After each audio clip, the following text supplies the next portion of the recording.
swyddog dysgu y wrth yn ardal Brycheiniog a mae Cynnwrf. O'n i'n clywed bod cynnydd sydd wedi bod yn bobl sydd wedi cymryd diddordeb a sydd wedi ymwneud yn hyn wedi codi ar y ffynonell sydd wedi dechrau ar y gwaith yno. Ti'n gweud mwy am hynny?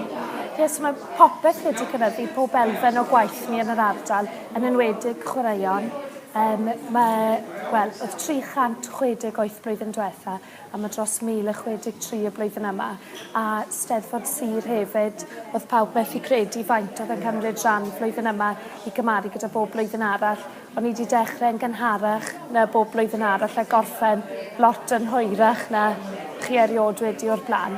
Ond mae fe'n wych, cos byddwn ni fi ar ben fy hun yn yr ardal o ran yr urdd, ond byddwn ni ddim yn gallu wneud gymaint o gwaith o fi gallu heb gwirfoddolwyr a athrawon gwych fel Steve a'r tîm sydd ar y pwyllgor gwaith. Felly mae'r Cynnwrf wedi dechrau de at y Eisteddfod blwyddyn nesaf?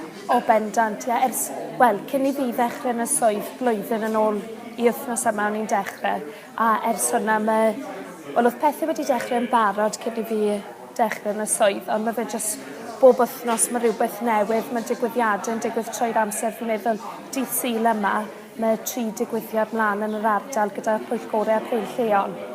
So mae rhywbeth bob dydd bron yn digwydd. Pethau bach ar hyn o bryd, ond maen nhw'n gyd yn adeiladu lan i pethau mawr yn y diwedd.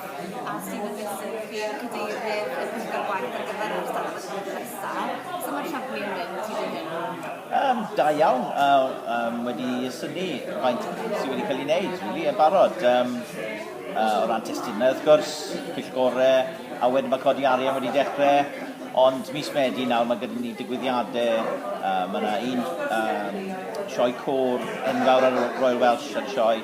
I dechrau peth off y mis Medi a gobeithio bydd hwn yn hwb mawr i pawb yn ardal. Pawb yng Nghymru fi'n gwybod mae croeso wedyn i'r sioe i Brycheiniog a Eisteddfod wedyn. So, ar ôl wythnos yma bydd pethau rili dechrau. A faint o effaith ych chi'n meddwl bydd yr Eisteddfod wedi cael ar yr ardal leol, ar y Gymraeg yn yr ardal? Enfawr gobeithio, fel ni sôn yn gynt, does dim byd gwell rhaid credu na'r urdd. Safonau o ran cerddoriaeth celf a phopeth mae'n denu. Ni ddangos i rieni beth yw manteision dwyieithrwydd y Gymraeg a gobeithio bydd yn hysbyseb mawr am addysg Gymraeg a'r Gymraeg yn yr ddwy sir.